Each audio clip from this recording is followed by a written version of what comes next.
Gas stove on பண்ணிக்கலாம். Cooker எடுத்து அதில் நல்லா தண்ணியை வடிச்சிட்டு வச்சிடலாம். கொஞ்சம் சூடாகட்டும். தேவையான அளவு எண்ணெய் ஊற்றிக்கலாம்.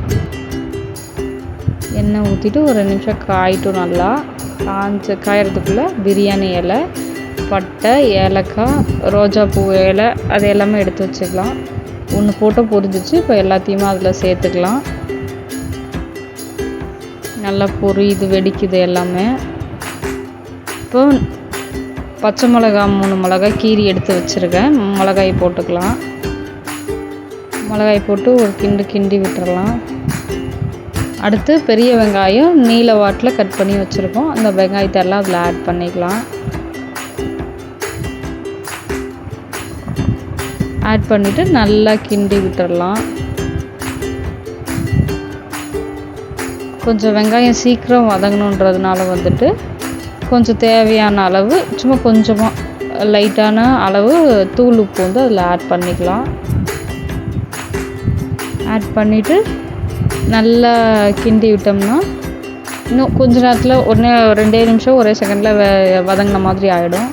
ஓரளவு வதங்கிடுச்சு. இப்போ கருவேப்பிலை, கொத்தமல்லி, புதினா தேவையான அளவு கொஞ்சம் எடுத்துருவோம். அதுவும் அதில் ஆட் பண்ணிக்கலாம். ஆட் பண்ணி நல்லா கிண்டி விட்டோம்னா இப்போ எல்லாம் சேர்ந்து ஒன்றா நல்லா வதங்கட்டும்.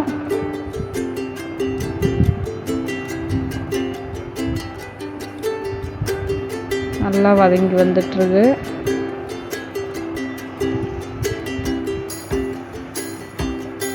இப்போது இஞ்சி பூண்டு பேஸ்ட்டு 2 ஸ்பூன் போட்டுக்கலாம். நாங்கள் 1/2 கிலோ சிக்கனுக்கு 2 ஸ்பூன் வந்து போட்டுக்கிறோம்.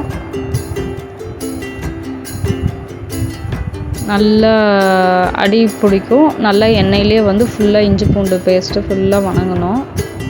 அது எண்ணெயில் வாங்கினா தான் ஸ்மெல்லு நல்லாயிருக்கும், டேஸ்ட்டாகவும் இருக்கும். நல்லா வதக்கி விட்டுக்கலாம். இப்போ தேவையான அளவு 1 ஸ்பூன் நாங்கள் பிரியாணி மசாலா எடுத்துருக்கோம். சக்தி பிரியாணி மசாலா. மஞ்சத்தூள் 1/4 டீஸ்பூன். கறி மசால் 1/2 ஸ்பூன் எடுத்துக்கிறோம்.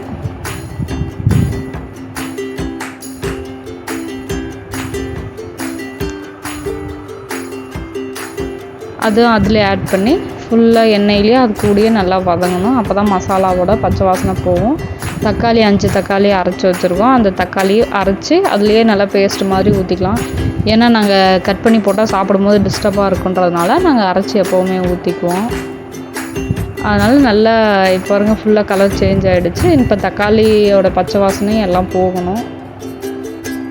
இப்போ மொத்த ஹோல் பிரியாணிக்கு தேவையான அளவு உப்பு கொஞ்சம் இதிலே போட்டோம்னா இன்னும் தக்காளி கொஞ்சம் டக்குன்னு அதுவும் கொஞ்சம் ஈஸியாக வணங்கிடும். சிக்கன் மசாலா எங்கள் அம்மா போட மறந்துட்டாங்க. அதனால் திரும்ப சிக்கன் மசாலா ஆட் பண்ணுறாங்க 1 ஸ்பூன் அளவு. அதுவும் போட்டு அதில் நல்லா கிண்டிக்கலாம். கலர் பவுட்ரு எப்போவுமே நாங்கள் கொஞ்சம் ஆட் பண்ணுவோம். அந்த கலர் பவுடரும் கொஞ்சம் போட்டுக்கலாம். அப்போ தான் இன்னும் பிரியாணி கலர்ஃபுல்லாக இருக்கும். அதனால் கொஞ்சம் கலர் பவுட்ரு ஆட் பண்ணிக்குவோம் எப்போவுமே. பாருங்கள் எவ்வளோ சூப்பராக எண்ணெய் பிரிஞ்சு செம்மையாக இருக்குது ஊறுகாய் பதத்துக்கு.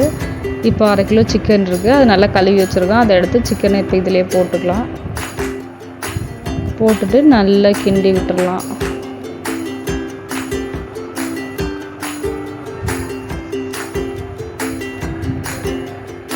நல்லா கிண்டி விட்டுட்ருக்கோம். இப்போ பாருங்கள் எப்படி இருக்குதுன்னு. கொஞ்சம் அந்த சிக்கனோட பச்சை வாசனை போகிறதுக்குலாம் அரிசி கழுவிக்கலாம்.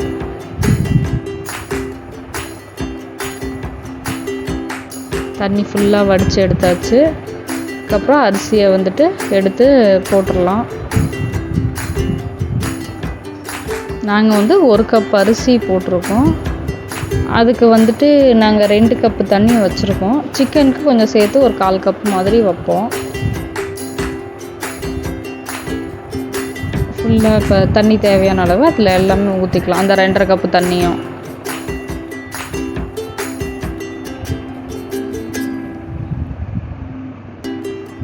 ஃபுல்லாக தண்ணி ஊற்றியாச்சு. அப்புறம் ஃபுல்லாக கிண்டி விட்டுடலாம். கிண்டி விட்டுட்டு ஃபுல்லாக அடி பிடிக்காத அளவு இருக்கிறது எல்லாமே ஃபுல்லாக எல்லாம் கலர்ஃபுல்லாக வந்துடுச்சு. ஃபுல்லாக கிண்டி விட்டுட்டோம்.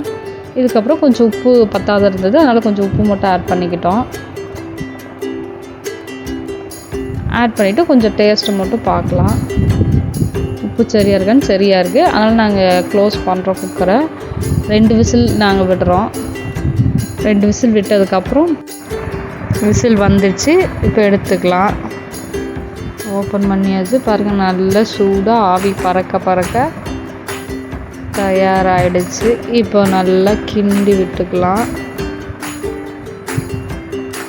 பாருங்கள், சாப்பாடு ஒன்றோடு ஒன்று ஒட்டாத கரெக்டான பதத்தில் வெந்து வந்திருக்கு.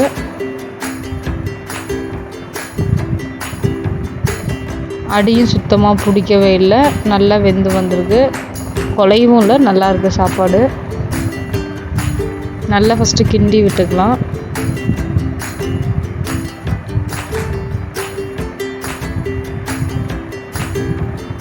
அவ்வளோதாங்க, பிரியாணி ரெடி. இதுக்கு மேலே ஒரு தட்டில் போட்டு சாப்பிட்றலாம். செம்மையாக இருக்குது பாருங்கள்.